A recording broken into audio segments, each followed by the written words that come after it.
Assalomu alaykum do'stlar. Hozir men sizlarga Davregister saytidan kadastr ko'chirmasini olishi videosini tushuntirib beraman. Ya'ni elchixonaga hujjat topshirayotganingizda kadastr o'zini emas, Davregister saytidan kadastr ko'chirmasini topshirishinglar shart, zarur hisoblanadi. O'shani tarjima qilib topshirishimiz kerak. Hozir men sizlarga o'shani qanaqa olishni qadamma-qadam bittalab tushuntirib beraman. Ketdi. Birinchi navbatda men bu yerda qilganman. OneID saytidan ro'yxatdan o'tishimiz kerak. Ya'ni mana bu video bor. O'zbekiston Respublikasi tomonidan o'sha yagona hukumat elektron identifikatsiya tizimi OneID tizimidan ro'yxatdan o'tish bo'yicha video darslik bor. Ko'rsanglar bo'ladi. Hammasini shu video darslikda tushuntirilgan. Bu narsani linkini men Telegram kanalimizga tashlab qo'yaman. Mana shundoq qilib OneID saytidan ro'yxatdan o'tishingiz zarur hisoblanadi birinchi navbatda. Agar bundan ro'yxatdan o'ta olmasangiz, ya'ni kadastrda ola olmaysiz umuman. Birinchi navbatda shu saytdan ro'yxatdan o'tamiz. Men o'zi ro'yxatdan o'tib qo'yganligim uchun ko'rsata olmayman sizlarga. Mana ko'rsanglar bo'ladi. Mana shu sayt orqali bittalab qadamma-qadam ro'yxatdan o'tish bor. Agar ro'yxatdan o'tib bo'lgan bo'lsangiz, kirmoqchi bo'larkan bo'lsangiz,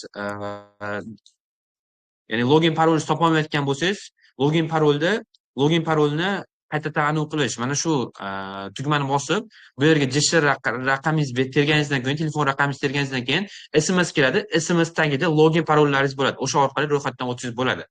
Birinchi navbatda demak, o'sha OneID saytidan ro'yxatdan o'tamiz, keyin Davres saytiga o'tamiz. Davres saytiga kirganingizdan keyin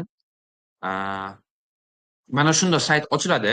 Bu yerda ro'yxatdan o'tmasdan bir yo'la kadastringiz raqami orqali qidirib topsangiz bo'ladi, lekin topganingizdan keyin bu yerda faqatgina kadastr ro'yxatdan o'tganligini ko'rsatadi. Ko'chirmani yuklay olmaysiz. Yuklash uchun kabinetga kirishni bosamiz.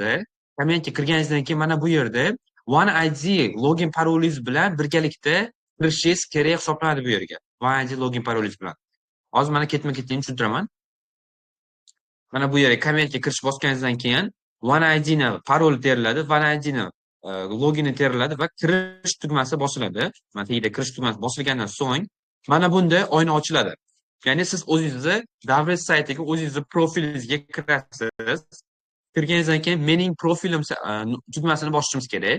Mening profilim tugmasini bosganimizdan so'ng sizlar bor uylarni ma'lumotlaringiz ko'chirma mulklarimga o'tganingizdan keyin sizda bor, nomingizda bor uylarning kadastrlari ko'rinadi. Mana shu yerda birinchisini ham, ikkinchisini ham, birinchisini bosasiz. Bosganingizdan so'ng mana bunda oyna ochiladi. Bu oynada mana bu yerda yuklab olish degan tugma bor. Yuklab olishni bosganingizdan keyin siz o'zingizni kadastr ko'chirmangizni PDF shaklida yuklab olasiz. O'sha narsani notarialni tarjima qildirganingizdan keyin elchixonaga topshirsangiz bo'ladi. Men sizlarga hozir Davres saytidan qanaqa qilib hujjatni olishni tushuntirib berdim. Do'stlarga ulashib qo'yinglar, like bosinglar, obuna bo'linglar va bu narsani hammasini biz Jahon Consulting, ya'ni Koreyaga ketmoqchi bo'lsanglar, Jahon Consulting bizning konsalting agentsiyamiz orqali ketsanglar bo'ladi. Mana shu joyga, mana shu kanalga joylab qo'yamiz. Tepaga mundoq chiqargan bo'lsangiz, mana shu kanaldan topishingiz mumkin quyidagi videoni. Hammaga rahmat.